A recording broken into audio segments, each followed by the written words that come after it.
നമസ്കാരം. Lights camera action എന്ന നമ്മുടെ ചാനലിലേക്ക് ഒരിക്കൽ കൂടി സ്വാഗതം. ഞാൻ നിങ്ങളുടെ ശാന്തിവിള ദിനേശ്.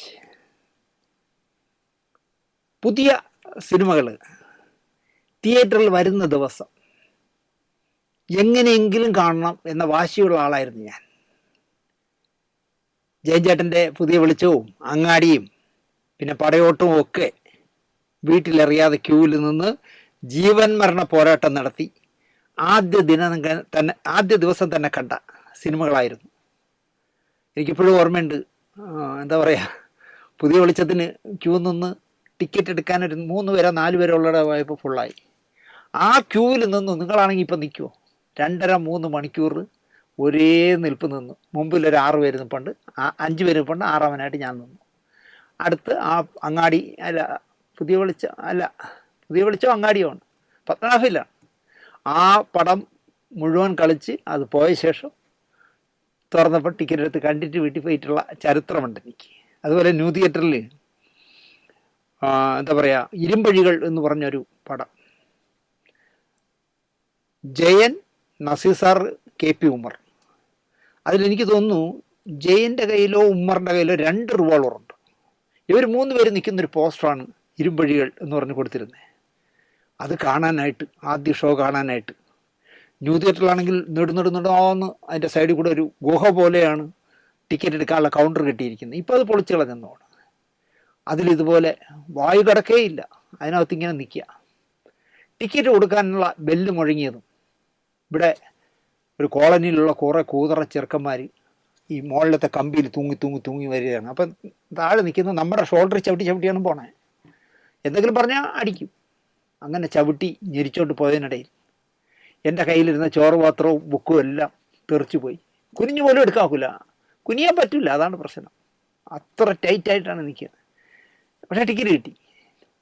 ഇരുമ്പഴികൾ കണ്ടുകൊണ്ടിരിക്കുമ്പോൾ സത്യം പറഞ്ഞാൽ ഈ പുസ്തകങ്ങളോ ബുക്കോ അല്ലെങ്കിൽ ചോറ് പാത്രമോ പോയതൊന്നും ഞാൻ ഓർത്തതേയില്ല. അങ്ങനെയൊക്കെ ഉള്ളൊരു കാലം എനിക്കുണ്ടായിരുന്നു. ഈ ഫാൻസ് അസോസിയേഷൻ എന്ന് പറഞ്ഞൊരു വർഗം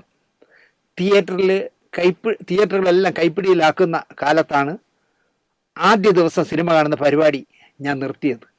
ഇപ്പോൾ ആരുമില്ലാതെ കയറുക എന്ന് വിളിക്കുന്ന പോലെ ആരുമില്ലാതെ തിയേറ്ററിൽ കിടക്കുമ്പോൾ മാത്രമേ ഞാൻ പോയി കാണാറുള്ളൂ. ചാക്ക് കണക്കിന് ഈ നിറക്ക് വീഴാത്ത ടിക്കറ്റ് കിട്ടുമല്ലോ ഏജൻസിയിൽ അവിടെ നിന്ന്. ആ ടിക്കറ്റ് അവർ കത്തിച്ച് കളയാനായിട്ട് ചാക്ക് വെച്ചിട്ട് അതിൽ നിറയ്ക്കും. ആ ചാക്കിൽ നിറയ്ക്കുന്ന ടിക്കറ്റ്, ലോട്ടറി ടിക്കറ്റ്, എടുക്കാത്ത ടിക്കറ്റുകൾ എടുത്തുകൊണ്ട് വന്ന് ചന്നം പിന്നെ വലിച്ചു കീറിയിട്ട് ഞങ്ങളുടെ പ്രിയപ്പെട്ട ഇഷ്ടനടൻ സ്ക്രീനിലേക്ക് വരുമ്പോൾ ബാൽക്കണിയിലെ മേളിൽ നിന്നുകൊണ്ട് ഇങ്ങനെ പൂവാരി എറിയുമ്പോൾ എറിയുക. നമ്മൾ ശരിക്കും പറഞ്ഞാൽ മമ്മൂട്ടി മോഹൻലാലിനൊന്നും സ്ക്രീനിൽ കാണാക്കില്ല. കുറേ നേരത്തേക്ക് ഈ പേപ്പർ മാത്രമേ കാണുള്ളൂ സ്ക്രീനിൽ. ഒരു ഡയലോഗും നമുക്ക് കേൾക്കാൻ പറ്റാത്തത്ര ശബ്ദത്തിൽ ബഹളമുണ്ടാക്കുക. ഇതൊക്കെ ആയിരുന്നു ഒരു കാലത്തെ കലാപരിപാടികൾ. പോസ്റ്ററുകൾ കീറുക, ചാണകം തേക്കുക, ഇങ്ങനെ ഭയങ്കര കുഴപ്പമായിരുന്നു. കഴിഞ്ഞ 10-15 വർഷമായി ഈ വെട്ടികളികളുടെ ശല്യം ഇത്തിരി കുറവായിരുന്നു.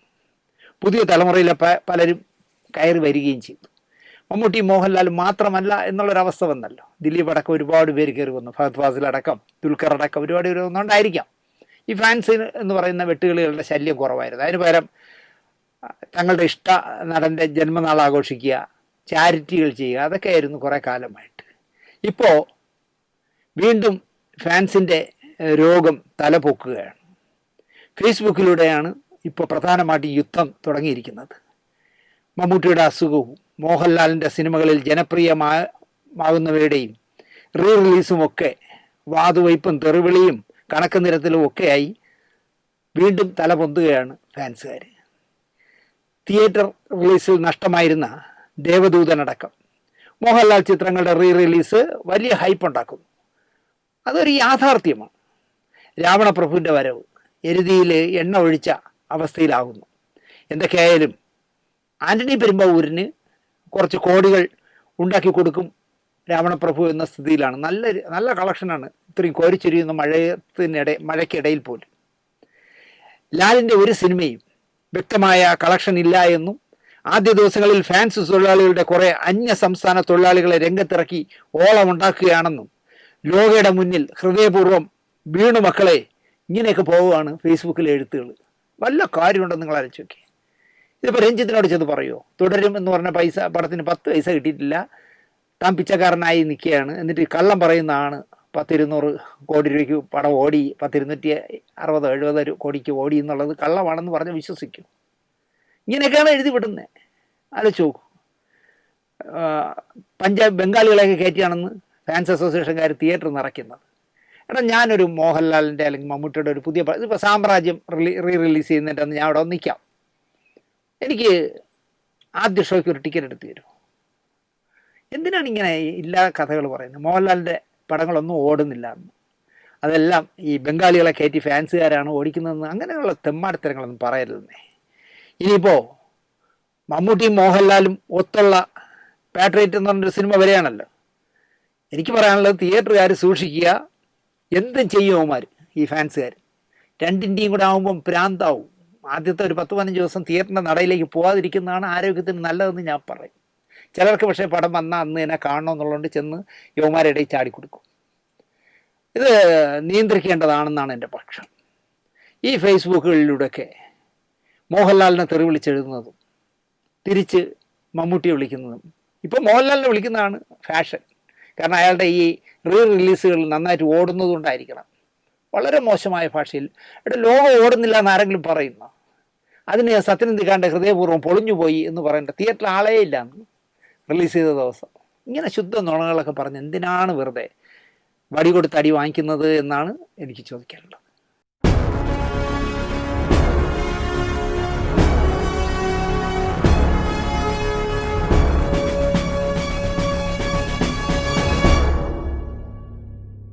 നമസ്കാരം. സിനിമാ ഡയറിയിലേക്ക്, അല്ല സിനിമാ വാരഫലത്തിലേക്ക് ഒരിക്കൽ കൂടി സ്വാഗതം. സിനിമാ ഡയറി എന്നാണ് ഞാൻ ആദ്യം പേരിടാനിരുന്നത്, പിന്നെയാണ് അത് വാരഫലം എന്നാക്കിയത്. കാരണം സാഹിത്യ വാരഫലം കൃഷ്ണൻ നായർ സാറിന് ഓർമ്മ വന്നപ്പോൾ സിനിമാ വാരഫലം എന്നിടാമെന്ന് വിചാരിച്ച് മാറ്റിയാണ്. പക്ഷെ നാക്കിലെപ്പോഴും സിനിമാ ഡയറി എന്ന് പറഞ്ഞ് വരുന്നു. ഇവിടെ ക്രോസ് എന്ന് പറഞ്ഞാൽ അറിയാമല്ലോ, 2 ഇനം ബീജങ്ങൾ ചേർന്നുണ്ടാക്കുന്നതിന് നമ്മൾ ക്രോസ് എന്ന് പറയും. നീ പശുവിനെ ചേർത്തടയോ, എങ്ങനെ ഞാൻ ജേഴ്സിയിൽ ക്രോസ് ചെയ്തു എന്നൊക്കെ പറയാറുണ്ടല്ലോ. അതുപോലെ ക്രോസിൽ ഉണ്ടായ ജന്മം കൊണ്ട ഒരു നടിയുണ്ടായിരുന്നു ഇവിടെ. സീരിയലുകളാണ് കൂടുതലും ചെയ്തത്, ചില സിനിമകളിലും ഉണ്ടായിരുന്നു. ചട്ടമ്പിയായിട്ടൊക്കെ ചെയ്യാൻ നന്നായിട്ട് ചെയ്യുന്ന നടിയായിരുന്നു, യുവനടി. അച്ഛൻ മലയാളിയോ അമ്മ നേപ്പാളിയോ അങ്ങനെ എന്തോ ആണ്. സീരിയലിലെ വില്ലത്തി വേഷമൊക്കെ മനോഹരമായി ഈ കുട്ടി ചെയ്യുമായിരുന്നു. ഇവളുടെ വില്ലത്തിയെ കാണാനായി മാത്രം ചില പരമ്പരകൾ കുത്തിയിരുന്ന് കാണുന്ന വായ്നോക്കികളെ അറിയാമായിരുന്നു. കാരണം ഇത് വർഷങ്ങൾക്ക് മുമ്പുള്ള കഥയാണ് പറയുന്നത്. കാറ്റുള്ളപ്പോൾ തൂറ്റുക എന്ന് പറഞ്ഞ കണക്ക് അഭിനയ പ്രശസ്തി വെച്ച് ഈ കൊച്ച് നന്നായിട്ട് ശരീരം വിറ്റെടുത്തു, നല്ല കാശ് സമ്പാദിച്ചു. ദോഷം പറയരുത്, നല്ല പണം ഉണ്ടാക്കി. ഒരു നാൾ ഇതുപോലെ യുവ നടിയെ കൊണ്ടുപോയവൻ നന്നായി മദ്യം കുടിപ്പിച്ചു. മദ്യം കുടിക്കാനൊന്നും ഒരു മടിയില്ലാത്ത പെൺകുട്ടിയാണ്. ഫിറ്റായി രണ്ടുപേരുടെയും കാര്യങ്ങളെല്ലാം കഴിഞ്ഞ് പിറന്ന പടി കിടന്നുറങ്ങി. നേരം വെളുത്തപ്പോൾ ആദ്യം കൊണ്ടുപോയവൻ്റെ ലെക്ക് വിട്ടു, അല്ലെങ്കിൽ കെട്ടുവിട്ടു. അവൻ കണ്ണുറന്ന് നോക്കുമ്പോൾ പിറന്ന പടി ശ്രീകൃഷ്ണ ആനിലേക്ക് കിടക്കും പോലെ നമ്മുടെ നടി കിടന്നുറങ്ങുകയാണ്. അവൻ ചകന്ന് ഒരു 7 സ്റ്റില്ലങ്ങെടുത്ത് നൂടായിട്ട് കിടക്കുന്നതിൻ്റെ കുറച്ച് വീഡിയോ എടുത്തു. ബോധം വന്നപ്പോൾ അയ്യേ ചേട്ടാ, അങ്ങനെ സംസാരിക്കുള്ളൂ കേട്ടോ, ചേട്ടാന്ന് വിളിക്കില്ല, ചേട്ടാ എന്തൊക്കെയാ ഇന്നലെ കാറ്റിയത്, ഇന്നലെ എന്തൊക്കെയാ കാണിച്ചെന്ന് കാറ്റിയത്, എനിക്കങ്ങ് നാണം വന്നു ചേട്ടാ എന്നൊക്കെ പറഞ്ഞ് എല്ലാം വാരിച്ചൂറ്റി കാശും വാങ്ങി അവളങ്ങ് പോയി. കാര്യം കഴിഞ്ഞല്ലോ. കുറച്ച് നാൾ കഴിഞ്ഞപ്പോൾ ഈ ബോറിന് ഇരിക്കപ്പുറതിയില്ല. ഇപ്പം സത്യനന്ദിക്കാരൻ്റെ രസതന്ത്രം എന്ന് പറഞ്ഞ പടത്തിൽ ഇന്നസെൻ്റ് ചെയ്ത മണികണ്ഠൻ മേശ്രി നിങ്ങൾക്ക് ഓർമ്മയുണ്ടല്ലോ.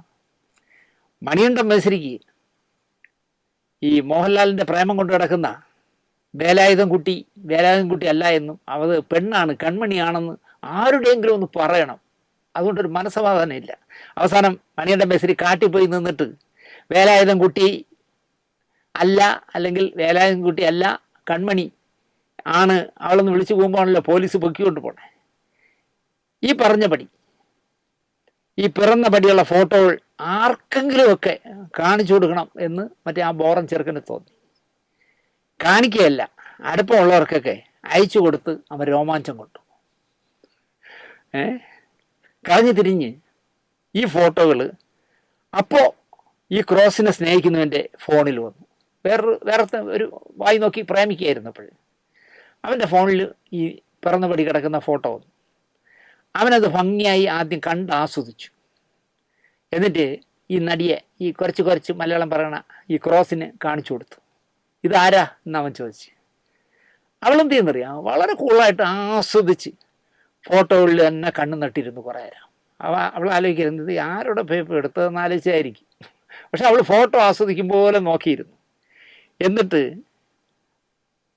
ഇപ്പോൾ പ്രസൻറ്റ് ടൈമിലുള്ള കാമുകനോട് പൊട്ടിച്ചിരിച്ചുകൊണ്ട് അവളൊരു ചോദ്യം ചോദിച്ചു. ഷോ, ഇതാരാ ചേട്ടാ, ശരിക്കും എന്നെ പോലെ ഉണ്ട്, ശരിയല്ലേ എന്ന് ചോദിച്ചു. കാമുകൻ ബോധം കെട്ട് വീണില്ല എന്നേ ഉള്ളൂ. ഇത്രയും ബുദ്ധി നോക്കൊണ്ടെന്ന് അവന് തോന്നിയില്ല. അവൾ കൂളായിട്ട് കേൾക്കാണ്. ചേട്ടാ എന്നെ പോലെ ഉണ്ട് അല്ലേ ചേട്ടാ, ആരുവൾ എന്ന് ചോദിച്ചു. അവ ആകെ ബോധം കെട്ടു. ഇത്ര ഉള്ളെന്നേ.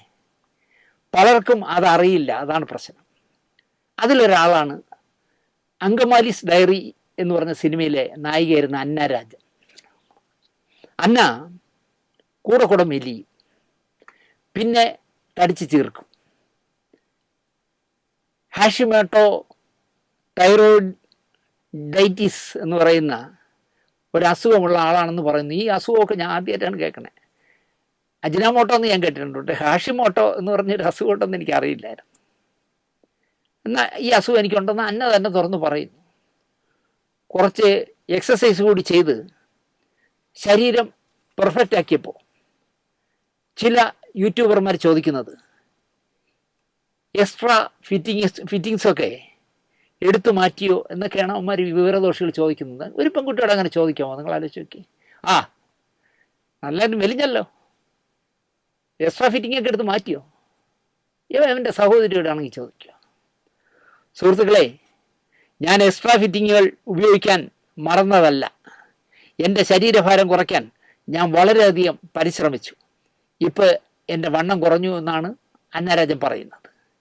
ഇതിനൊപ്പം അന്നരാജൻ പറയുന്നത്, ഈ എല്ലാ യൂട്യൂബർമാരോടും എന്നെക്കുറിച്ച് കണ്ടൻറ്റ് ഉണ്ടാക്കുന്നവരും ഒരു കാര്യം മനസ്സിലാക്കുക.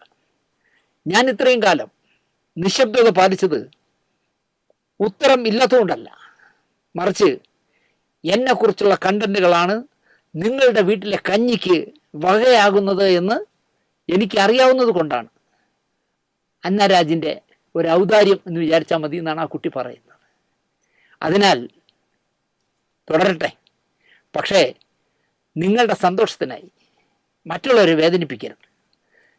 നിങ്ങളെ സന്തോഷിപ്പിക്കുന്ന കാര്യം ചെയ്യൂ, പക്ഷേ അത് ദയോടെ ആയിരിക്കട്ടെ എന്നല്ലേ എന്നാണ് അന്നരാജൻ പറയുന്നത്. എനിക്ക് അന്നയോട് പറയാനുള്ളത്, ഒന്നുകിൽ എൻ്റെ പുഷ്കല ശരീരം ഒപ്പിയെടുത്ത് നിങ്ങൾ 10 കാശ് റേഷൻ വാങ്ങിക്കാനായിട്ട് എടുത്തോ എന്ന് പറ. അല്ലെങ്കിൽ എൻ്റെ ചീർത്ത ശരീരത്തിൻ്റെ പടങ്ങൾ എൻ്റെ പെർമിഷൻ ഇല്ലാതെ എടുത്ത് യൂട്യൂബിലിട്ട് കാശുണ്ടാക്കിയാൽ ഞാൻ സൈബർ കേസ് കൊടുത്ത് അകത്താക്കും എന്ന് പറ. ഇതിപ്പോൾ എന്താ അന്ന പറയുന്നതെന്ന് അന്നയ്ക്ക് തന്നെ പിടിയില്ല. പിന്നെ ഈ ബഹുവചനത്തിൽ കാര്യങ്ങൾ പറയാതിരിക്കുന്നതാണ് നല്ലത്. ഏകവചനമാണ് അന്നരാജ നല്ലത്. എല്ലാ യൂട്യൂബർമാരും അന്നയുടെ ഏറ്റ പടമെടുത്ത് യൂട്യൂബിലിട്ട് റേഷനുള്ള വക വാങ്ങുന്നവർ എന്ന് ആരാണ് അന്നയ്ക്ക് പറഞ്ഞു തന്നത് എന്നാണ് എനിക്ക് ചോദിക്കാനുള്ളത്. 700ഓളം സ്റ്റോറികൾ ലൈറ്റ്സ് ക്യാമറ ആക്ഷനിൽ വന്നിട്ടുണ്ട്. അതിൽ ആദ്യമായിട്ടാണ് ഞാൻ അന്നരാജനെ കുറിച്ച് ഒരു സ്റ്റോറി അല്ലെങ്കിൽ ഈ വിവരം പറയുന്നത്. അപ്പോൾ ഏറ്റവും ചുരുങ്ങിയത് ഞാനെങ്കിലും അന്നരാജൻ്റെ തടിയുള്ള ശരീരത്തിൻ്റെ ഫോട്ടോ എടുത്തിട്ട് വിറ്റ് റേഷൻ വാങ്ങിയിട്ടില്ല എന്ന് പറയുമ്പോൾ എന്നെപ്പോലെ ഒരുപാട് പേരുണ്ട് അങ്ങനെ അന്നയെ ഉപയോഗിക്കാത്ത. അപ്പോൾ അന്ന വിചാരിക്കുന്നത് എല്ലാ യൂട്യൂബർമാരും എൻ്റെ ചിലവിലാണ് കഴിയുന്നതാണ്. അത് വേണ്ട കേട്ടോ, അതങ്ങ് വിട്ടേക്ക്. പശുവും ചത്തു മോരിലെ പുളിയും പോയി എന്ന് പറഞ്ഞ കണക്ക് പഴയൊരു പഴമൊഴിയാണ്. പശുവും ചത്തു മോരിലെ പുളിയും പോയി, പിന്നെ എന്തിനു നമ്മൾ അതൊക്കെ ആലോചിച്ചുകൊണ്ടിരിക്കണമെന്നൊക്കെ പഴമക്കാർ ചോദിക്കും എന്ന് പറഞ്ഞ കണക്ക് ചിലതൊക്കെ ആയ കാലത്ത് മറച്ചു വയ്ക്കും. എന്നിട്ട് ഒന്നിനും കൊള്ളാതാവുമ്പോൾ വച്ച് കാച്ചും.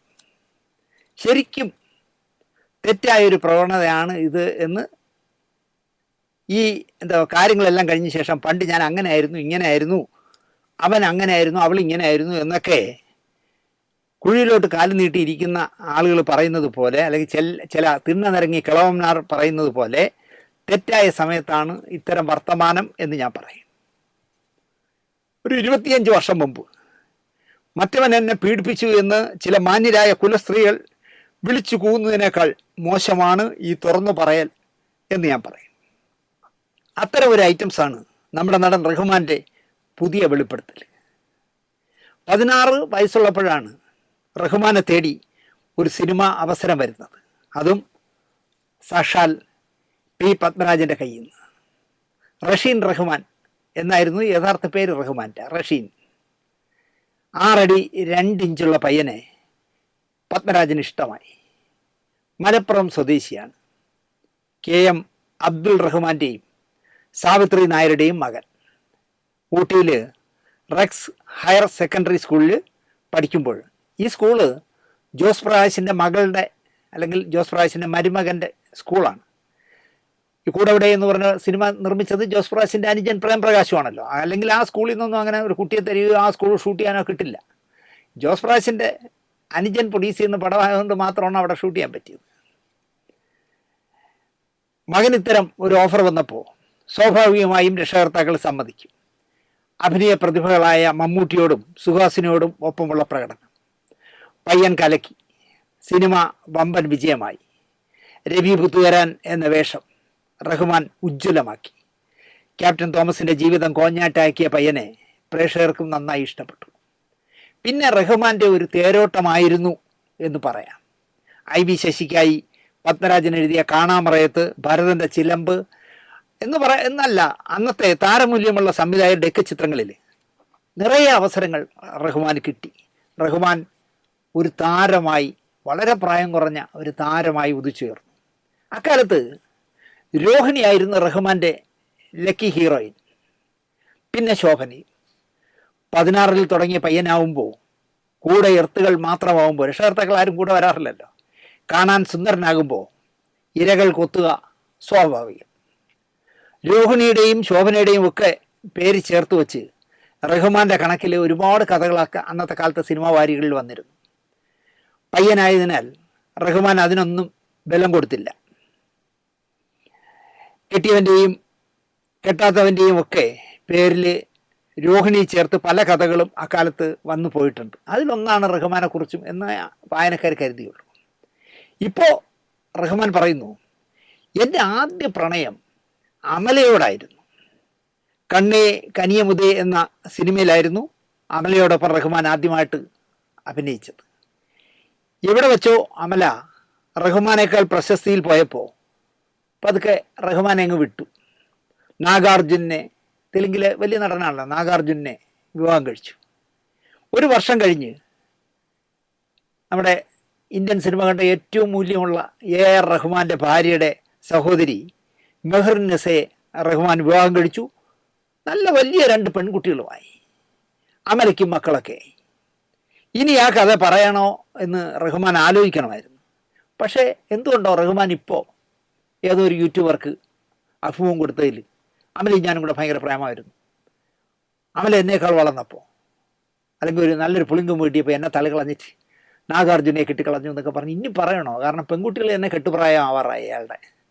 ആ സമയത്തിരുന്നുകൊണ്ട് പഴയകാല അയവിറക്കാതിരിക്കുന്നതാണ് നല്ലത്. ഇവിടെ വേണമെങ്കിൽ രസകരമായ ഒരു കൊച്ചു കഥ വേണമെങ്കിൽ പറഞ്ഞുതരാം. സുമലത പാർലമെൻറ്റ് മെമ്പറായിരുന്നല്ലോ. അപ്പോൾ അവർ പാർലമെൻറ്റിൽ മെമ്പറായിരിക്കുന്ന സമയത്ത് സുരേഷ് കുറുപ്പും അവിടെ MP ആണ്. അപ്പോൾ സുരേഷ് കുറുപ്പ് സിനിമയിലൊക്കെ ഇവരെ കണ്ടിട്ടുണ്ട്.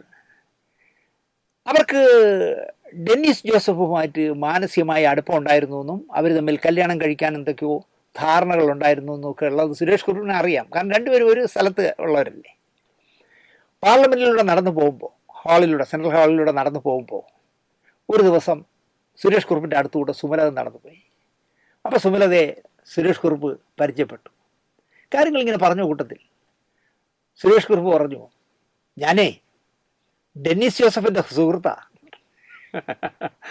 അതായത് നിങ്ങളുടെ പഴയ കാമുകൻ്റെ സുഹൃത്താ എന്ന് പറഞ്ഞു. പെട്ടെന്ന് സുമലതയുടെ മുഖം വിളറിപ്പോയി. കാരണം അവരുടെ സുരേഷ് കുറുപ്പ് ഇടതുവശത്ത്, നടുക്കവരും, അപ്പുറത്തൂടെ അവരുടെ ഭർത്താവായ അംബരീഷൻ പോവുമായിരുന്നു. അംബരീഷൻ ഇവരുടെ ഭർത്താവാണെന്നൊന്നും സുരേഷ് കുറുപ്പിന് അറിയില്ല. വച്ചങ്ങ് കാച്ചി, ഞാനേ ഡെന്നീസ് ജോസഫിൻ്റെ സുഹൃത്താ എന്ന് പറഞ്ഞു. അതായത് നിങ്ങളുടെ പഴയ കാമുകൻ്റെ സുഹൃത്താ എന്ന് പറഞ്ഞു. അങ്ങനെയാണ് സുമലത ചമ്മിപ്പോയത്, വിളറിപ്പോയി. അംബരീഷൻ കേൾക്കയില്ലേ, അത് ശരി, നിനക്ക് എന്നെ കെട്ടും മുമ്പ് നിനക്ക് വേറെ കാമുകം ഉണ്ടായിരുന്നില്ലേ എന്നൊക്കെ മനസ്സിലാക്കില്ലേ. ഒന്നാമത് അദ്ദേഹത്തിന് ഗാനത്തിലൊക്കെ നായകനായല്ലേ, അദ്ദേഹത്തിന് മലയാളം കുറച്ചൊക്കെ അറിയാം. ഈ കഥ എന്നോട് ഡെന്നീസ് ജോസഫാണ് പറഞ്ഞത്. ഡെന്നീസ് പറഞ്ഞിട്ട് ഒരു ഒറ്റ പൊട്ടി ചിരിയാണ്, ഡെന്നീസിൻ്റെ മനോഹരമായ ചിരിയാണ്. ഞാൻ ചോദിച്ചു, അല്ല അങ്ങനെ ആ വിഷയം അറിഞ്ഞപ്പോൾ നിങ്ങൾക്ക് പ്രയാസം തോന്നില്ല? എന്ത് പ്രയാസം തന്നെ ചോദിച്ചാൽ, അതൊക്കെ അപ്പോൾ നമ്മൾ വിട്ടില്ലേ എന്ന് പറഞ്ഞു. ഇങ്ങനൊരു കഥ വേണമെങ്കിൽ റഹ്മാൻ്റെ കഥ പറഞ്ഞപ്പോൾ എനിക്ക് ഓർമ്മ വന്നതാണ്. അടുത്ത കഥ ഷാരൂഖ് ഖാനെ പറ്റി. നമ്മുടെ വർത്തമാനകാല ഇന്ത്യൻ സിനിമയിൽ ഏറ്റവും കാശ് വാങ്ങുന്ന ഷാരൂഖ് ഖാനെ പറ്റി 2 കാര്യങ്ങളും പിന്നെ ഒരു വിശദീകരണവുമാണ് ഇനി പറയാനുള്ളത്. 12,400 കോടി രൂപയുടെ ആസ്തി ഷാരൂഖ് ഖാനുണ്ടത്രേ. ഇപ്പോൾ 12,400 കോടി. ബാങ്ക് പലിശ മാത്രം 870 കോടി രൂപ കിട്ടുമെന്ന് വർഷത്തിൽ. ആലോചിച്ച് നോക്കി. ആ പലിശയൊന്നും വേണ്ട, പലിശയുടെ ഒരു 10% ഇങ്ങ് തന്നിരുന്നെങ്കിൽ നമ്മളിതൊക്കെ നിർത്തി സ്വസ്ഥമായിട്ട് വീട്ടിൽ എഴുതിയും വായിച്ചൊക്കെ ഇരുന്നത്. അതിനെന്താ, അയാൾ കഷ്ടപ്പെട്ടല്ലേ അതൊക്കെ ഉണ്ടാക്കുന്നത് എന്നാവും ഇത് കാണുന്ന നിങ്ങളുടെയൊക്കെ മനസ്സിൽ. എന്നിട്ടും അയാൾക്ക് പൈസ കിട്ടിയത് പോരാ. 12,400 കോടി പോരാ എന്നുള്ളതുകൊണ്ടായിരിക്കണം 20 കോടി രൂപ വാങ്ങിയിട്ട് ഒരു പാൻ മസാല പരസ്യത്തിൽ അയാൾ അഭിനയിക്കുന്നു. നിങ്ങൾ എന്തിനാണ് ഇങ്ങനെ ഒരു പാൻ പരാഗിൻ്റെ പരസ്യത്തിൽ 20 കോടി വാങ്ങിയിട്ട് അഭിനയിക്കുന്നത് എന്ന ചോദ്യം ഉയരുന്നുണ്ട് ഇപ്പോൾ. ഇതിനൊപ്പം എന്നോടൊരു ചോദ്യം കൂടി ഇത് അയച്ചു തന്ന ആൾ എന്നോട് പറഞ്ഞു, താങ്കൾ 2 എപ്പിസോഡ് മുമ്പേ രജനീകാന്തിനെ 20 കോടി രൂപ വച്ച് നീട്ടിയിട്ട് ഒരു നല്ലെണ്ണ കമ്പനിക്കാർ പരസ്യത്തിൽ 30 സെക്കൻഡ് അഭിനയിക്കാൻ പറഞ്ഞിട്ട് അദ്ദേഹം ചെയ്തില്ല എന്ന് താങ്കൾ പറഞ്ഞല്ലോ. ഞാൻ പറഞ്ഞു, മറ്റൊരാളെ താങ്കൾ മറന്നതാണോ അതോ താങ്കളുടെ ഓർമ്മയിൽ ഇല്ലാത്തതുകൊണ്ടാണോ? നമ്മുടെ തല അജിത്തില്ലേ, അതെ, ഒരു പരസ്യത്തിലും തല അജിത്ത് അഭിനയിക്കുകയില്ല. എത്ര കോടി വേണമെങ്കിലും അയാൾക്ക് ഉണ്ടാക്കാമായിരുന്നു പരസ്യത്തിൽ അഭിനയിച്ചെങ്കിൽ, പക്ഷെ ചെയ്യില്ല. അതുപോലെ തമിഴ് സിനിമയിൽ ഫാൻസ് അസോസിയേഷൻ ഇല്ലാത്ത ഏക നടനാണ് തല അജിത്ത്. ആലോചിച്ച് നോക്കി. ഫാൻസ് അസോസിയേഷൻ മദ്രാസിൽ എന്ന് പറഞ്ഞാൽ ഒരു കൊച്ചു പടത്തിൽ അഭിനയിച്ചാൽ തന്നെ ഫാൻസ് അസോസിയേഷൻ ഉണ്ടാവും. തല അജിത്തിനില്ല. കാർ റേസിംഗ് കൂടെ എന്ന ആ വട്ടുകൂടി ഇല്ലായിരുന്നെങ്കിൽ എവിടെ എത്തിയനെ ഈ നടൻ എന്നുകൂടി നമുക്കിപ്പോൾ ചിന്തിക്കാം. കാരണം അയാൾക്ക് സിനിമയെക്കാളും കാർ റേസിങ്ങിനോടാണല്ലോ കമ്പം. 12,400 കോടിയുള്ള ഷാരൂഖ് ഖാനെ പോലെ നിരവധി രൂപസാദൃശ്യങ്ങളുള്ള ആളുകൾ ഇന്ത്യയിലുണ്ട്. അത് ഒരേപോലെ 7 പേരുണ്ടാവും എന്നൊക്കെയാണല്ലോ പണ്ട് പറയുന്നത്. അതിൽ ആ രൂപസാദൃശ്യമുള്ളവരിൽ പ്രശസ്തനും ധനവാനുമാണ് ഇബ്രാഹിം ഖാദ്രി. 24 ലക്ഷം ഫോളോവേഴ്സുള്ള ഈ ഡ്യൂപ്ലിക്കേറ്റ് ഷാരൂഖ് ഖാൻ്റെ കഥ അതിശയകരമാണ്. രൂപസാദൃശ്യം മാത്രമുള്ള ഖാദ്രി ക്ഷണിക്കുന്ന പ്രോഗ്രാമുകൾക്ക് ചെല്ലാൻ 5 ലക്ഷമൊക്കെയാണ് തൻ്റെ റേറ്റ് എന്ന് പറഞ്ഞ് എണ്ണി വാങ്ങുന്നത്. കൃത്യമായിട്ട് 5 ലക്ഷം കൊടുത്താലേ ചെല്ലുള്ളൂ. അയാൾ പറയുന്ന എമൗണ്ട് കൊടുത്താൽ ചെല്ലും. ഖാദ്രി പറയുന്ന തുക സമ്മതിച്ചില്ലെങ്കിൽ ആ പ്രോഗ്രാം ഖാദ്രി വിടുമ്പോൾ മറ്റ് അവരന്മാരെ തേടി ചെല്ലും. കുറഞ്ഞ പ്രതിഫലത്തിന് അവരത് ഏറ്റെടുക്കും. പക്ഷേ ഖാദ്രി പോവില്ല. ഖാദ്രി ചെയ്യണമെങ്കിൽ 5 ലക്ഷം രൂപ ഏറ്റവും ചുരുങ്ങിയത് കൊടുക്കണം. ഷാരൂഖ് ഖാനുമായി അടുത്ത സാമ്യമുള്ളതിനാൽ ഷോപ്പിങ്ങിനൊക്കെ ചെല്ലുമ്പോൾ ഇരട്ടി വിലയൊക്കെ ഈടാക്കുന്നു. അങ്ങനെയുള്ളൊരവസ്ഥയാണ് ഇപ്പോൾ എന്നാണ് ഖാദ്രിയുടെ പരിഭവം. നമുക്കറിയാമല്ലോ, ഇവിടെയും മോഹൻലാലിൻ്റെയും ജയൻ്റെയും സുരേഷ് ഗോപിയുടെയും ഒക്കെ ഡൂപ്പുകളുണ്ടായിരുന്നു. പക്ഷേ ക്യാ ഫൽ ഹേ എന്നേ നമുക്ക് ചോദിക്കാൻ പറ്റൂ. കാരണം ഒരുത്തനും ക്ലച്ച് പിടിച്ചില്ല എന്നുള്ളതാണ്. ഈ അടുത്ത കാലത്ത് രജനീകാന്തിൻ്റെ ഒരു ഡൂപ്പ് എറണാകുളത്ത് തന്നെ ഉണ്ടായി. നാദിർഷ പരിചയപ്പെടുത്തുകയൊക്കെ ചെയ്തു. പക്ഷേ എങ്ങും എത്തിയില്ല. അവിടെ തീർന്ന് ആ പരിചയപ്പെടുത്തലോടുകൂടി അത് തീർന്നു. പക്ഷേ ഈ പറയുന്ന ഖാദ്രി 5 ലക്ഷം രൂപയൊക്കെയാണെന്നൊരു ഫംഗ്ഷൻ വാങ്ങണേ. അടുത്ത് പറയുന്നത് സത്യത്തിൽ എൻ്റെ മനസ്സിൻ്റെ വേദന കൂടി ചേർത്താണ്. എന്തൊക്കെ ന്യൂനതകൾ പറഞ്ഞാലും അനാരോഗ്യം കാരണമുള്ള ശ്രീനിവാസൻ്റെ പിന്മാറ്റം മലയാള സിനിമയ്ക്ക് നൽകിയ പ്രഹരം വലുതാണ് എന്ന് വിശ്വസിക്കുന്ന ആളാണ് ഞാൻ പ്രകാശനാണല്ലോ ശ്രീനിവാസൻ എഴുതിയ അവസാനം വന്ന സിനിമ. ഫഹദ് ഫാസിലിനെ കൊണ്ട് മലയാളികളുടെ എന്തൊക്കെ മാനരസങ്ങളാണ് ഈ ചിത്രത്തിൽ നമുക്ക് കാണിച്ചു തന്നത്. ഞാൻ പ്രകാശം വന്ന ശേഷം ഞാനൊരു 100 കല്യാണങ്ങൾക്കോ പാർട്ടികൾക്കോ പോയിട്ടുണ്ട്. അവിടെയൊക്കെ ഞാൻ പ്രകാശന്മാരെ തിരയാറുണ്ട്, കാണാറുണ്ട്. കല്യാണ പന്തലിലൊക്കെ ഇടിച്ചു കയറുന്ന എന്ത് രസമായിട്ട് അയാൾ ചെയ്തിരിക്കുന്നത്. അയാൾ ജീവിതത്തിൽ ഒരു കല്യാണത്തിനും അങ്ങനെ പോയി ഇടിച്ചു കയറി കാണില്ല. പക്ഷെ അയാൾ ആ സിനിമയിൽ പ്രകാശനായിട്ട് ചെയ്തിരിക്കുന്നത് കണ്ടാൽ, പോളണ്ടിനെ കുറിച്ച് പറയരുതെന്ന ഡയലോഗ് തിയേറ്ററിൽ ഇരുന്ന് കാണുമ്പോൾ ഞാനൊന്ന് ചൂളിപ്പോയിട്ടുണ്ട്. സത്യമായിട്ട് ഞാൻ ഒന്ന് ചമ്മി. നമുക്കിപ്പോൾ ജി സുധാകരൻ സഖാവും സജി ചെറിയാനും ഗോവിന്ദൻ മാഷുമൊക്കെ പല ഡയലോഗുകളും കാച്ചുമ്പോൾ പോളണ്ടിനെ കുറിച്ച് ഞാൻ ഓർക്കാറുണ്ട്. നമ്മുടെ ഇടയിൽ വിവരവും വിദ്യാഭ്യാസവും ഉള്ള ഒരുത്തനുമില്ലേ എന്ന് KG പൊതുവാളായ മാമുക്കോയെ ചോദിക്കുമ്പോഴും നാരിയൽ പാനി വേണമെന്ന് യശ്വന്ത് സിംഗ് ചോദിക്കുന്നത് കാണുമ്പോഴും പരിസരം മറന്ന് ഞാൻ പൊട്ടിച്ചിരിച്ചിട്ടുമുണ്ട്. യശ്വന്ത് സഹായി എത്ര സന്ദർഭങ്ങൾ, ഡയലോഗുകൾ പ്രിയപ്പെട്ട ഷീനിച്ചേട്ടൻ നമുക്ക് തന്നു. 7 വർഷം കഴിയുന്നു ശ്രീനിവാസൻ പേനയെടുത്തിട്ട്. വലിയ നഷ്ടമായിപ്പോയി ഷീനിച്ചേട്ടാ നിങ്ങൾ മലയാള സിനിമയോട് ചെയ്തത് എന്ന് മാത്രമേ എനിക്ക് പറയാനുള്ളൂ. മലയാളിക്ക് മാത്രമായി സിനിമ ഉണ്ടാക്കിയ എഴുതിയ ആളാണ് ശ്രീനിവാസൻ. സന്ദേശം എടുത്ത് മദ്രാസിൽ കൊണ്ട് തമിഴ് സിനിമ ചെയ്യാൻ പറ്റുമോ? തെലുങ്ക് സിനിമ ചെയ്യാൻ പറ്റുമോ? പറ്റില്ല. ഗാന്ധിനഗർ സെക്രട്ടേറിയറ്റ് എടുത്ത് ഏത് നായകൻ ചെയ്ത് വിജയിപ്പിക്കും? നടക്കില്ല. OTTയും സാറ്റലൈറ്റും റീമേക്കും ഒന്നും ചിന്തിക്കാതെ മലയാള സിനിമ എഴുതിയുണ്ടാക്കിയ മഹാനാണ് ഷീനിച്ചേട്ടൻ എന്ന് പറയാനാണ് എനിക്ക് താല്പര്യം. മറ്റു പലതിലും ഷീനിച്ചേട്ടൻ്റെ ചിന്തകളും കാഴ്ചപ്പാടുകളും പാളിപ്പോയെങ്കിലും വിഷലിപ്തമായ ആഹാര സാധനങ്ങൾക്കെതിരെ ഒറ്റയാൾ പോരാട്ടം തുടങ്ങി ഒരു ഗ്രാമത്തെ ആകെ തന്നോടൊപ്പം കൂട്ടാനായ കർഷകനാണ് ശ്രീനിവാസൻ. ഇപ്പോൾ മകൻ ധ്യാനും ആ വഴിയെ നീങ്ങി നോക്കുന്നു. വിജയിക്കട്ടെ എന്ന് ഞാൻ പ്രാർത്ഥിക്കും. ധ്യാനെങ്കിലും തോന്നിയില്ല അച്ഛനെ പോലെ ആ വഴിയെ പോകണമെന്ന്. എറണാകുളത്ത് കണ്ടനാട്ടെ തരിശുഭൂമിയിൽ 100 മേനി വിജയം കൊയ്തു കാണിച്ച കർഷകനായിരുന്നു ശ്രീനിവാസൻ. ഞാനവിടെ പോയിട്ടുണ്ട്. ബെൻസ് കാറും ബ്രഹ്മാണ്ഡമായ വീടുമൊക്കെ ആണെങ്കിലും ചുറ്റിനും വേണ്ടതൊക്കെ രാസവളം ഇടാതെ വിഷമടിക്കാതെ ഉണ്ടാക്കി കാണിച്ചു തന്ന ആളുമാണ് ശ്രീനിവാസൻ. അദ്ദേഹത്തിൻ്റെ വീടിൻ്റെ ചുറ്റും പച്ചക്കറി നട്ടു വളർത്തിയിരിക്കുന്നവൻ കാണാം. കേരള ദർശനവേദി എന്ന സംഘടന ശ്രീനിവാസൻ്റെ കാർഷിക മാതൃകയ്ക്ക് ആദരവ് നൽകുന്നത് കണ്ടുകൊണ്ടിരുന്നപ്പോഴാണ്, മാതൃഭൂമി ചാനലിലാണ് അത് കാണിച്ചത്, ശ്രീനിവാസനെ പറ്റി ആലോചിച്ചു പോയത്. ഒരു പറ നെല്ലും നൽകി കസവ് നേരിയത് ഷീനിച്ചേട്ടനും ഭാര്യയ്ക്കും പുതച്ചുമാണ് ദർശനവേദി ആദരിച്ചത്. ഈ അനാരോഗ്യാവസ്ഥയിലും യുദ്ധവുമായി ബന്ധപ്പെട്ട ഇസ്രായേലിനോട് അഭിപ്രായ ഭിന്നത തനിക്കുണ്ടെങ്കിലും ഇസ്രായേലിൻ്റെ കാർഷിക മാതൃക മികച്ചതാണ് എന്ന് പറയാൻ ശ്രീനിവാസൻ പഠിച്ചില്ല. അപ്പോൾ കറണ്ട് സംഭവങ്ങൾ ഇപ്പോഴും ഷീനിച്ചേട്ടൻ ശ്രദ്ധിക്കുന്നു എന്നുള്ളതാണ്. സ്വന്തമായി കൃഷി ചെയ്തിട്ടാണ് ഭക്ഷണം കഴിക്കുന്നതെങ്കിൽ അതിൻ്റെ മാനസികവും ആരോഗ്യപരവുമായ ഗുണങ്ങൾ മെച്ചപ്പെട്ടതായിരിക്കുമെന്നും അദ്ദേഹം ഈ അവാർഡ് വാങ്ങിക്കൊണ്ട് പറഞ്ഞു. കണ്ടനാട്ടിൽ നിന്നും ഒരു സംഘം ഇസ്രയേലിൽ കൃഷിരീതി പഠിക്കാൻ പോകണമെന്നും ആ സംഘത്തിൽ അങ്ങനെ പോവുകയാണെങ്കിൽ ആ സംഘത്തിൽ ഞാനും ഉണ്ടാകുമെന്നും കൂടി ഷീനിച്ചേട്ടൻ വച്ച് കാച്ചി. ഭയങ്കര കയ്യടിയായിരുന്നു.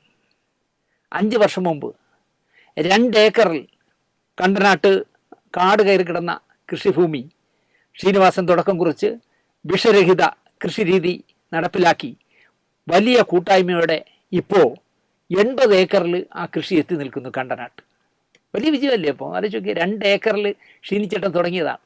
അതിൻ്റെ പിന്നാലെ ഓരോരുത്തരായിട്ട് ചേർന്ന് ഇപ്പോൾ കണ്ടനാട്ട് 80 ഏക്കർ കൃഷിഭൂമിയിൽ രാസവളവും വിഷപ്രയോഗവും ഒന്നും നടത്താതെ പ്രകൃതിയോട് ചേർന്ന് നിന്ന് പച്ചക്കറികൾ ഉൽപ്പാദിപ്പിക്കുന്നു. കൃഷി ചെയ്ത് ആരും തോറ്റുപോകില്ല എന്നാണ് ഷീനിച്ചേട്ടൻ പറയുന്ന കമൻറ്റ്. ഇപ്പോൾ കേരളത്തിൽ കൃഷി കുറച്ച് അഭിവൃദ്ധിപ്പെട്ടിട്ടുണ്ടെന്ന് തോന്നുന്നു. അതിൽ മോശമല്ലാത്തൊരു പങ്ക് ക്ഷീണിച്ചിട്ടുണ്ട് എന്ന് ഞാൻ വിശ്വസിക്കുന്നു. മുമ്പ് നമ്മൾ ഈ 10-700 സ്റ്റോർ ചെയ്തുകൊണ്ട് എനിക്ക് ഓർമ്മക്കുറവുണ്ട്. മുമ്പ് ഞാൻ പറഞ്ഞിട്ടുള്ള കഥയാണെന്ന് തോന്നുന്നു. ഒരു കഥ ഞാൻ പറഞ്ഞിരുന്നു എന്ന് തോന്നും. ഞാൻ വർക്ക് ചെയ്യുന്ന ഒരു സിനിമ സെറ്റിലാണ് ഈ സംഭവം നടന്നത്. ദേവനാണ് നായകൻ. അക്കാലത്തെ പ്രശസ്തനായ കോസ്റ്റ്യൂമർ കീഴില്ലം വേലായുധനാണ് വസ്ത്രാലങ്കാരം. വേലായുധൻ്റെ പ്രഥമ ശിഷ്യൻ ഒരു വാസു മങ്കരയാണ്. ചെറുപ്പക്കാരനായ നല്ല തടിമിടുക്കുള്ള വാസു മങ്കരയാണ് അദ്ദേഹത്തിൻ്റെ അസിസ്റ്റൻറ്റ്. വാസു സിനിമയൊക്കെ വിട്ടിട്ട് കുറച്ചു കാലം ഗൾഫിൽ ഭാഗ്യം പരീക്ഷിക്കാൻ പോയി. പിന്നെ അവിടുന്ന് തിരിച്ചു വന്നിട്ട് സിനിമയ്ക്ക് ഓടാൻ കാറോ വാനോ എന്തൊക്കെ എടുത്ത് ഇപ്പോൾ പാലക്കാട്ട് ജീവിക്കുന്നു. എന്നെ വിളിച്ചിട്ട് കുറേ കാലമായി. എന്നാലും ഗൾഫിൽ നിന്ന് വന്ന ശേഷം എന്നെ വിളിച്ചിരുന്നു. ഞാനിങ്ങനെ പുതിയ പണി തുടങ്ങി എന്നൊക്കെ പറഞ്ഞിട്ട്. ഷൂട്ടിങ്ങിനുള്ള വേഷം ഇടുന്നതിനിടയിൽ ദേവൻ ചേട്ടൻ വാസുവിനോട് കുശലങ്ങൾ ചോദിച്ചു. പേരെന്താ? വാസു. എവിടെ വീട്? പാലക്കാട് മങ്കര. മങ്കര. ദേവന് മങ്കര അറിയില്ല. ഏത് റൂട്ടാ മങ്കര എന്ന് ചോദിച്ചു. സാറേ, OV വിജയൻ്റെ നാടാണ് മങ്കര. ഓ അത് ശരി എന്ന് പറഞ്ഞു. ഇവരുടെ വർത്തമാനം ശ്രദ്ധിച്ചിരിക്കുകയായിരുന്നു ആ ചിത്രത്തിലെ നായികയുടെ അമ്മ. വാസു പറഞ്ഞ OV വിജയൻ എന്നുള്ള ആ പേര് അവരെവിടെയോ കേട്ടിട്ടുണ്ട്. കൂട്ടത്തിൽ അവരൊരു അധ്യാപിക കൂടിയാണ്. കോസ്റ്റ്യൂമെല്ലാം ഇട്ട് കഴിഞ്ഞപ്പോൾ വാസു മങ്കര പുറത്തേക്ക് പോയി. ആകാംക്ഷയുടെ നടിയുടെ അമ്മ ദേവനോട് തിരക്കി, ഈ പറഞ്ഞ OV വിജയൻ ആരാ? ദേവൻ്റെ തലയിൽ കിളി പറന്നു. അറിയില്ലേ? ഇല്ല. പ്രശസ്തനായ ഇന്ത്യ കണ്ട ഏറ്റവും വലിയ ജ്യോതിഷിയാണ് OV വിജയൻ. ആണോ? ആണോന്നോ? ഇന്ദിരാഗാന്ധി വെടിയേറ്റ് മരിക്കുമെന്നു, രാജീവ് ഗാന്ധിക്ക് അപമൃത്യുവാണ് കാണിക്കുന്നതെന്നും, ഒന്നിലധികം പേർ കേരളത്തിൽ ചുരുക്കം കാലം മുഖ്യമന്ത്രിയാകും എന്നൊക്കെ മുൻകൂട്ടി പ്രവചിച്ച മഹാനാണ് OV വിജയൻ. കക്ഷിയുടെ നമ്പറുണ്ടോ ദേവൻ്റെ കയ്യിൽ? ഒന്ന് കാണാൻ എന്താ വഴി എന്നായി ഈ നടിയുടെ അമ്മ.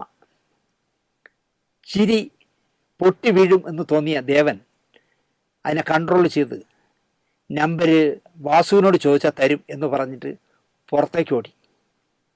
കാണുന്നവരോടൊക്കെ ഈ കാര്യം പറഞ്ഞ് പൊട്ടി ചിരിച്ചു ദേവൻ. എനിക്കിപ്പോഴും അത് മനസ്സിൽ തന്നെ ഉണ്ട് ദേവൻ ചിരിക്കുന്നത്. ജനറൽ നോളജ് ഇത്രയൊക്കെ ഉള്ളന്നേ. OV വിജയൻ ആരെന്ന് പോലും അറിഞ്ഞാത്ത ഒരുപാട് ഇന്നത്തെ പുതിയ തലമുറയിൽ എത്രയോ പേര് കാണും OV വിജയൻ അറിഞ്ഞാത്ത. ഇപ്പോൾ ഫോട്ടോ കാണിച്ചിട്ട് ചോദിച്ചാൽ യൂട്യൂബർമാരാരെങ്കിലും റോഡിൽ നിന്നിട്ട് OV വിജയൻ്റെ പടം കാണിച്ചിട്ട് ചോദിച്ചാൽ പറയും ചിന്മയാനന്ദൻ എന്ന് പറയും, അല്ലെങ്കിൽ അഭേദാനന്ദൻ, ഇങ്ങനെ പറയും. കാലം മാറി. ഇന്നത്തെ പിള്ളേർക്കൊക്കെ മോശമല്ലാത്ത വിവരമുണ്ട്. ഞാൻ 2 മാസത്തിനകം ചത്തുപോകൂ എന്ന് പറഞ്ഞ മലയാളിയെ പറ്റിച്ച ആ കോണയനും കെട്ടിയും ചത്തതുകൊണ്ട് ഗൾഫ് സന്ദർശനം, അടുത്ത ട്രംപുമായിട്ട് വിസിറ്റിംഗ് എന്നൊക്കെ പറഞ്ഞു പോകുന്ന സന്ദർഭങ്ങൾ ഉണ്ടാക്കിയെടുത്ത ആ പെണ്ണും പിള്ളയൊക്കെ സംസാരിക്കുന്നത് പോലും പൊതുവിജ്ഞാനത്തോടെയാണ്, അല്ല മണ്ടത്തരങ്ങളല്ല. അവരുടെ വലിയ വലിയ വർത്തമാനങ്ങളാണ് ഇവരെല്ലാം പറയണേ. അതിന് ഏറ്റവും നല്ല ഉദാഹരണം ഇപ്പോഴും നമ്മുടെയൊക്കെ മനസ്സിൽ നന്ദിനിക്കുട്ടിയായി ജീവിക്കുന്ന മീനാക്ഷി. ഒപ്പം എന്ന് പറഞ്ഞ സിനിമയിലെ മീനാക്ഷിയെ ആരെങ്കിലും മറക്കുമോ? നന്ദിനിക്കുട്ടിയായ മീനാക്ഷി. ഒരു വലിയ വിഷയത്തെ മീനാക്ഷി ഭംഗിയായി അവതരിപ്പിച്ചിരിക്കുന്നു. കൊടുകൈ എന്ന് ശങ്കരാടി പറഞ്ഞതുപോലെ അത് കേട്ടപ്പോൾ എനിക്ക് പറയാൻ തോന്നി. ഞാൻ ദിലീപിൻ്റെ ഏതൊരു പടത്തിൻ്റെ സെറ്റിൽ വെച്ച് മീനാക്ഷിയെ കണ്ടു. പാവം കുട്ടി എന്നെ നോക്കി ചിരിച്ചുകൊണ്ട് പോയി. വർത്തമാന കേരളത്തിൽ ഇപ്പോൾ ദൈവമാണല്ലോ താരം. അയ്യപ്പസ്വാമിയുടെ ദ്വാരപാലകന്മാരെയും അദ്ദേഹം ചവിട്ടി നിന്ന പീഠങ്ങളുമൊക്കെ സ്വർണം പൂശാൻ കൊണ്ടുപോയി സിനിമാക്കാരന്മാരുടെ അടുക്കളയിലും മുതലാളിമാരുടെ കടപ്പറയിലും ഒക്കെ കൊണ്ടുവച്ച് കാശടിച്ചിട്ട് സ്വർണം അടിച്ച് മാറ്റിയിട്ട് ചെമ്പ് പാളിയാക്കുന്ന ഒരു ഫ്രോഡ് പോറ്റിയുടെ കഥയൊക്കെ വലിയ വാർത്തകളിൽ ഇപ്പോൾ ഇടം പിടിക്കുകയാണല്ലോ. ഇത് കാലം വല്ലാത്ത കാലമാണ്. ശബരിമല അമ്പലത്തിൽ ഒരു മതവിഭാഗക്കാർ തീ വെച്ചതാണെന്ന് പറയുന്നു. എങ്ങനെയോ അബദ്ധത്തിൽ കത്തിയതാണെന്ന് പറഞ്ഞു. എന്തായാലും ശബരിമല കത്തി. അന്ന് കേരളത്തിൻ്റെ മുഖ്യമന്ത്രി C കേശവനാണ്. അദ്ദേഹം ഏതോ ഒരു പൊതുയോഗത്തിൽ പങ്കെടുത്തുകൊണ്ട് സ്റ്റേജിലിരിക്കുമ്പോൾ അദ്ദേഹത്തിൻ്റെ PA കാതിൽ പറഞ്ഞു, സർ, ശബരിമല അമ്പലം കത്തി. ഇന്നത്തെ ഒരു മുഖ്യമന്ത്രിക്കും ആംബിയർ ഉണ്ടാവില്ല. സി കേശവൻ നമ്മുടെ കെ ബാലകൃഷ്ണൻ്റെ അച്ഛനാണ്, കൗമുദി ബാലകൃഷ്ണൻ്റെ അച്ഛൻ. സി കേശവൻ പറഞ്ഞ മറുപടി അത്രയെങ്കിലും അന്ധവിശ്വാസം നഷ്ടമായല്ലോ എന്നായിരുന്നു. ഇന്നത്തെ ഏതെങ്കിലും ഒരു മുഖ്യമന്ത്രി പറയും, വിവരം അറിയും, മന്ത്രി മിക്കവാറും മുഖ്യമന്ത്രിയുടെ കസേര പോകും. അതാണ് ഇപ്പോഴത്തെ കാലം. അപ്പോൾ ഇപ്പോൾ ഒരു പോറ്റി ആലോചിക്കുക, പൂണൂലൊക്കെ ഇട്ടുകൊണ്ട് അയ്യപ്പൻ്റെ അടുത്ത ആളായി നിന്നുകൊണ്ട് ഞാൻ പൂശി തരാം എന്ന് പറഞ്ഞാൽ ഇവൻ കംപ്ലീറ്റ് വരെയും പൂശി ഈ എന്താ പറയുക ദ്വാരപാലകന്മാരെയും പീഠമൊക്കെ എടുത്തുകൊണ്ട് പോയി നമ്മുടെ ജയറാം അടക്കം സിനിമാക്കാരന്മാരുടെയൊക്കെ അടുക്കളയിലും മുതലാളിമാരെ കിടപ്പറയിലൊക്കെ കൊണ്ടുവച്ച് ലക്ഷങ്ങൾ അടിച്ചു മാറ്റി എന്നാണ് എൻ്റെ വിശ്വാസം. ജയറാം പറയുന്നത് ഞാനൊന്നും കൊടുത്തില്ല എന്നൊക്കെ പറയുന്നുണ്ട്. എന്തടിസ്ഥാനത്തിലാണ് ജയറാമിൻ്റെ വീട്ടിലൊക്കെ ഇതെടുത്തുകൊണ്ട് പോകണം? ഒരു സിനിമാക്കാരൻ്റെ വീട്ടിലേക്കാണ് ഈ ദ്വാരപാലകനെയൊക്കെ കൊണ്ട് വയ്ക്കാനുള്ളത്. അന്വേഷിക്കട്ടെ, ചിലപ്പോൾ ഒരുപാട് വിവരങ്ങൾ ഇനിയും പുറത്ത് വരാൻ കാണും. പൂണൂലിട്ട് രണ്ടുപേരും പൂണൂലുകാരായോണ്ടായിരിക്കും വീട്ടിൽ കൊണ്ട് കൊടുത്തത് കാണിക്കാൻ. അയ്യപ്പൻ്റെ ഇതാ കണ്ടോ എന്ന് പറഞ്ഞ് കൊണ്ട് വെച്ച് കൊടുത്തു. എന്നിട്ട് ആ സ്വർണം മുഴുവൻ തൂക്കിയെടുത്ത് ചുരണ്ടി അവൻ കാശടിച്ച്. അത് മനസ്സിൽ വെച്ചിട്ടാകണം. ദൈവം മുതൽ മോഷ്ടിക്കുമ്പോൾ പോലും ഒരു ദൈവവും കള്ളന്മാരെ ശിക്ഷിക്കാൻ പോകുന്നില്ല എന്നും അതൊക്കെ ഈ കക്കുന്ന കള്ളന്മാർക്ക് അറിയാമെന്നും ഈ കുട്ടി മീനാക്ഷി ഒപ്പത്തിൽ ഇപ്പം നായികയാവാറായി മീനാക്ഷി പറയുന്നു. ഒരു മലയാളത്തിലെ ഒരു നായികയും ഇങ്ങനെ സംസാരിക്കുമെന്ന് എനിക്ക് തോന്നില്ല. എന്ത് അർത്ഥവത്തായ കമൻ്റാണ് അവൾ പറയുന്നതെന്ന് നോക്കൂ. ദൈവം മുതൽ മോഷ്ടിക്കുമ്പോൾ പോലും ഒരു ദൈവവും കള്ളന്മാരെ ശിക്ഷിക്കാൻ പോകുന്നില്ല എന്നും അതൊക്കെ ഈ കക്കുന്ന കള്ളന്മാർക്ക് അറിയാം എന്നുമാണ് മീനാക്ഷി പറയുന്നത്.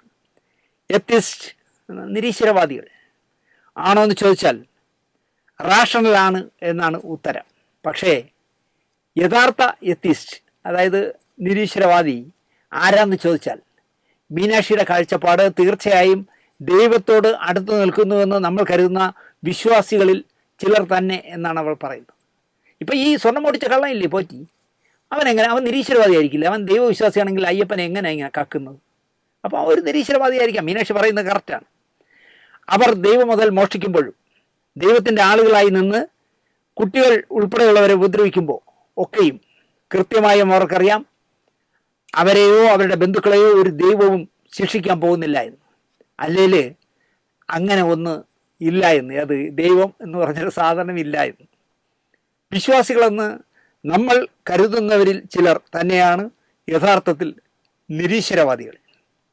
പൊതുവെ എത്തിസ്റ്റുകൾ എന്ന് പറഞ്ഞ് നടക്കുന്നവർ വലിയ ശല്യമുണ്ടാക്കിയതായി അറിയില്ല.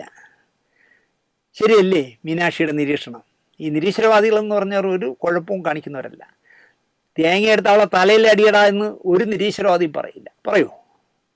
ഇപ്പോൾ ഇന്നലെ തന്നെ ഒരു വിവരദോഷി പറഞ്ഞിട്ടില്ലേ, ഒരു MP, ഏതോ സ്ത്രീ ശബരിമലയിൽ പോയത് പൊറോട്ടയും ബീഫും തിന്നോട്ടെന്ന്. ഇവനെയൊക്കെ ജയിപ്പിക്കുന്നവരല്ലേ കവിളി മടൽ വെട്ടി അടിക്കാൻ. ഞാനങ്ങനെ പറയും. ഈ നാട്ടിൽ എങ്ങനെയെങ്കിലും പ്രശ്നങ്ങൾ ഉണ്ടാക്കാനായിട്ട് ഞാൻ കരുതുന്നത് ഇയാൾ ഇത്തിരി വിവരമുള്ളവനെന്നാണ്. നമ്മുടെ മുഖ്യമന്ത്രി അയാളെ ഉപയോഗിച്ച പദം ഞാൻ ഉപയോഗിക്കുന്നില്ല. വളരെ കറക്റ്റാണ്, 100% യോഗ്യതയുള്ള പേരാണ് പിണറായി വിജയൻ വിളിച്ചതെന്ന് ഞാൻ പറയും. അയാൾ ഇന്നലെ പറയുകയാണ്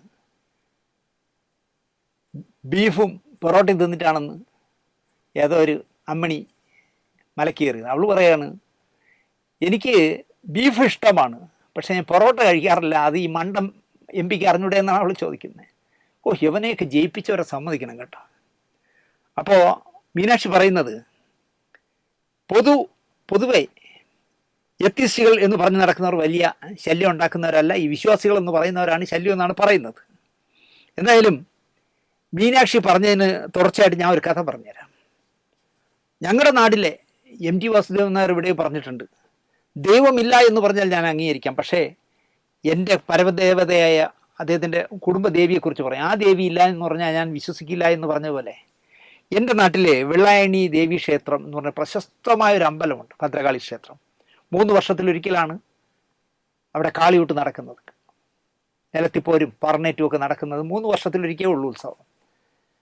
വലിയ പ്രശസ്തമായ അമ്പലമാണ്. ആ അമ്പലത്തെക്കുറിച്ച് എനിക്ക് ബഹുമാനമുള്ളത്, 8 വീട്ടി പിള്ളമാർ എന്ന് പറയുന്നത് പോലെ 8 നായർ കുടുംബക്കാരാണ് അതിൻ്റെ കമ്മിറ്റിക്കാർ. അവിടെ എന്താ പറയുക, ദേവിയുടെ ഏറ്റവും ഇഷ്ടഭക്ഷണം എന്ന് പറയുന്നത് തെങ്ങിൻ കള്ളാണ്. അതെത്തിക്കുന്നത് ഈഴവ സമുദായത്തിൽപ്പെട്ടവരാണ്. അവിടെ കൊട്ടടിക്കുന്നത് തേങ്ങ വെട്ടാൻ പോകുന്ന ആൾക്കാരാണ്, ആ സമുദായക്കാരാണ്. അവിടെ പാണം കൊട്ടം എന്ന് പറഞ്ഞൊരു കൊട്ടുണ്ട്, അത് പാണൻ സമുദായത്തിൽപ്പെട്ട ആളാണ് അത് കൊട്ടുന്നത്.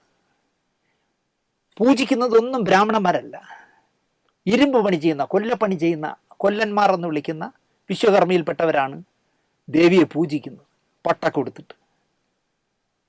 ദേവി പുറത്ത് എഴുന്നള്ളി ദാരികനെ നിഗ്രഹിച്ച് തിരിച്ചു കയറുന്നതിന് മുമ്പ് വെള്ളായണി കായലിൽ കൊണ്ടുപോയി ദേവിയെ കുളിപ്പിക്കും, ആറാട്ടിന് കൊണ്ടുപോകും.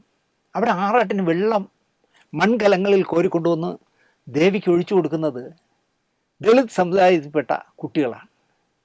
ഇത് മാറുമറയ്ക്കുന്നതിൻ്റെയൊക്കെ കാലഘട്ടത്തിന് മുമ്പേ ഉള്ള കഥയാണ് പറഞ്ഞത്. ആ രീതി ഇന്നും തുടരുന്നു. എനിക്കതുകൊണ്ടാണ് വെള്ളായണി അമ്മച്ചിയെ ഭയങ്കര ഇഷ്ടം. കാരണം ജാതി മത ചിന്തയില്ലാതെ.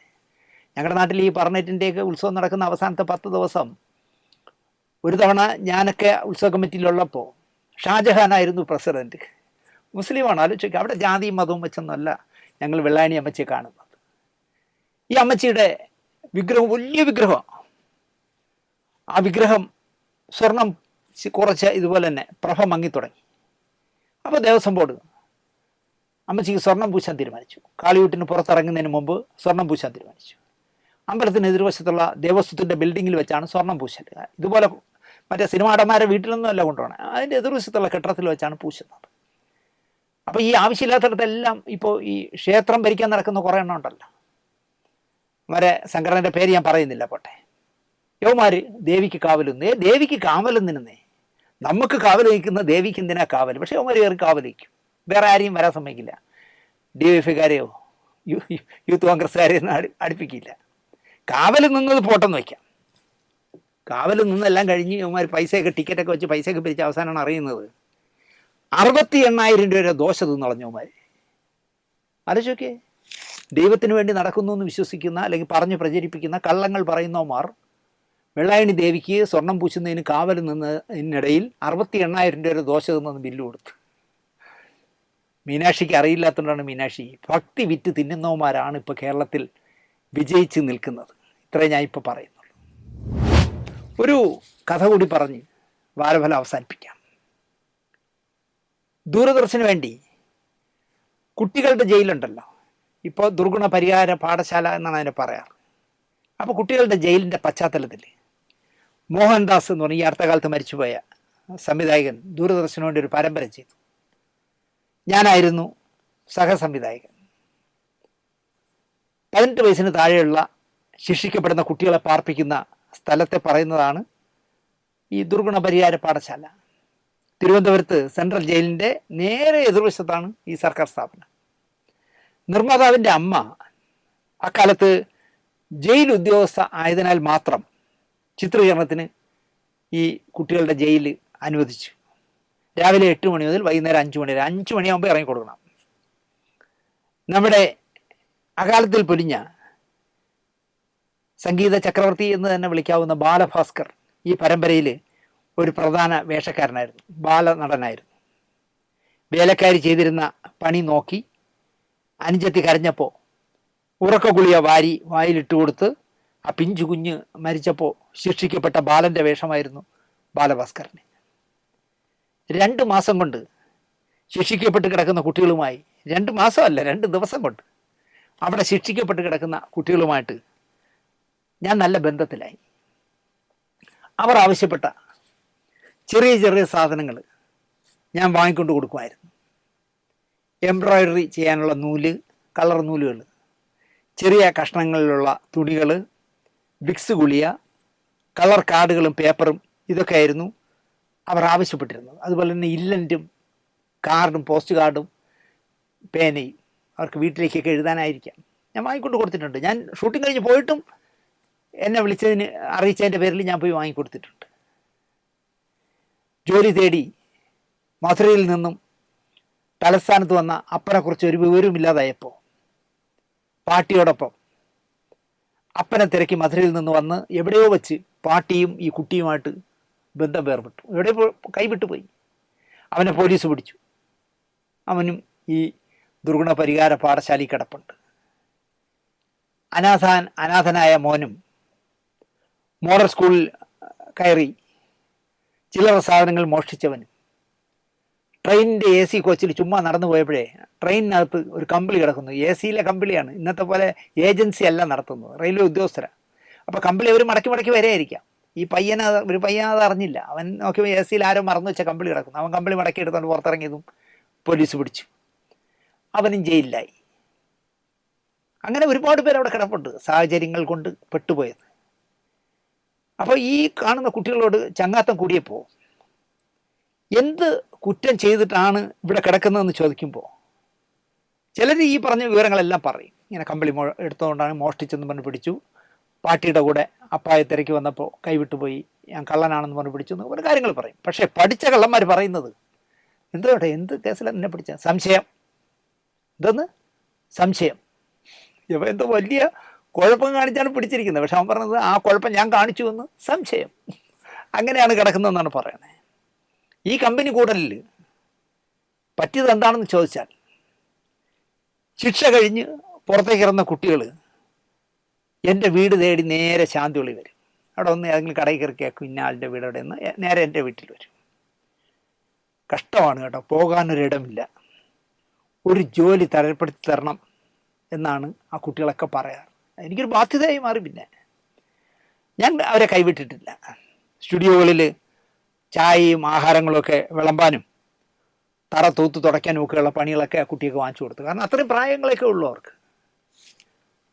അതിലൊരു പയ്യൻ തമ്പാനൊരു RMSൻ്റെ മുന്നിൽ ചെരുപ്പ് തുന്നുന്ന പണി തുടങ്ങി. ഒരുപാട് കാലം അവനുമായി എനിക്ക് ബന്ധമുണ്ടായിരുന്നു. ഞാൻ ആക്റ്റീവ കൊണ്ട് നിർത്തിയാലുടൻ ചെയ്യുന്ന പണി അവിടെ ഇട്ടിട്ട് ആ ചെരുപ്പ് അവിടെ എറിഞ്ഞിട്ട് എൻ്റെ അടുത്ത് വരും. കുറേ നേരം സംസാരിക്കും. ഒരു നാൾ അവൻ എന്നോട് നാണിച്ച് പറഞ്ഞു, ഞാൻ വലിയ തുറയിൽ നിന്നും ഒരു കുട്ടിയെ കല്യാണം കഴിച്ചു. അത് പറയുമ്പോൾ അവൻ്റെ നാണം വേണം കാണാൻ. പക്ഷേ ഇപ്പോൾ കുറച്ച് കാലമായിട്ട് അവൻ അവിടെ കാണാറില്ല. അവൻ അവിടുന്ന് മതിയാക്കിപ്പോയി.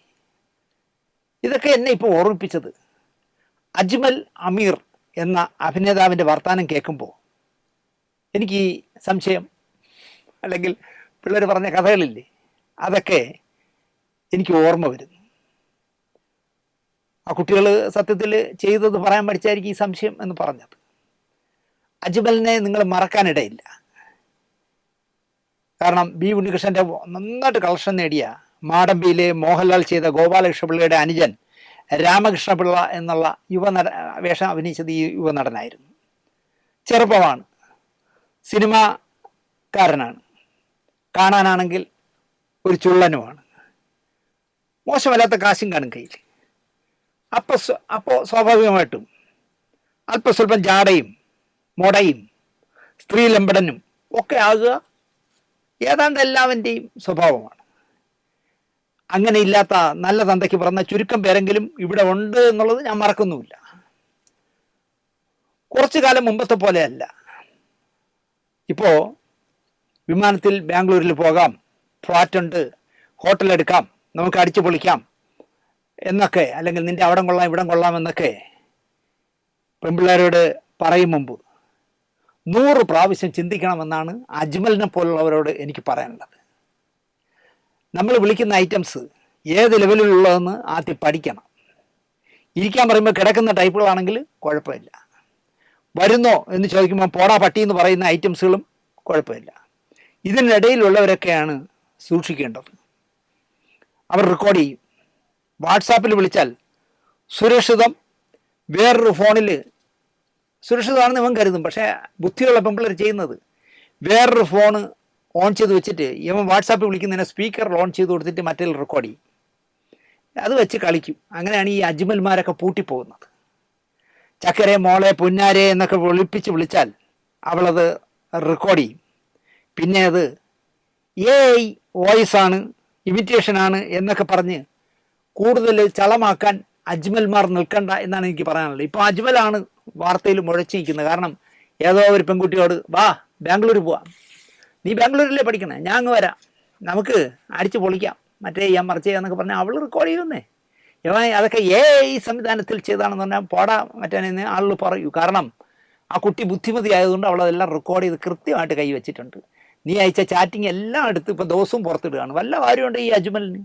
കല്യാണം കഴിച്ചവനാണെന്ന് തോന്നുന്നു. ഇവൻ ഇനി ഭാര്യ ഇരിക്കപ്പുറത്ത് കൊടുക്കുമോ? അതാണ് ഓവർ സ്മാർട്ടായാലുള്ള കുഴപ്പം. അതുകൊണ്ട് അജ്മൽമാരെ, പെമ്പിള്ളരെ കറക്കാൻ പോകുമ്പോൾ കുറച്ചുകൂടി പഴയതുപോലെ അല്ല, കുറച്ച് ആലോചിച്ച് പോകുന്നതായിരിക്കും നല്ലത് എന്ന് പറഞ്ഞുകൊണ്ട് ഒരുപാടായെന്ന് തോന്നുന്നു. ഈ ആഴ്ചത്തെ വാരഫലം ഇവിടെ നിർത്താം. നല്ലൊരു ഞായറാഴ്ച നമ്മുടെ പ്രേക്ഷകർക്ക് എല്ലാവർക്കും ആശംസിച്ചുകൊണ്ട് നിർത്തുന്നു. നന്ദി, നമസ്കാരം.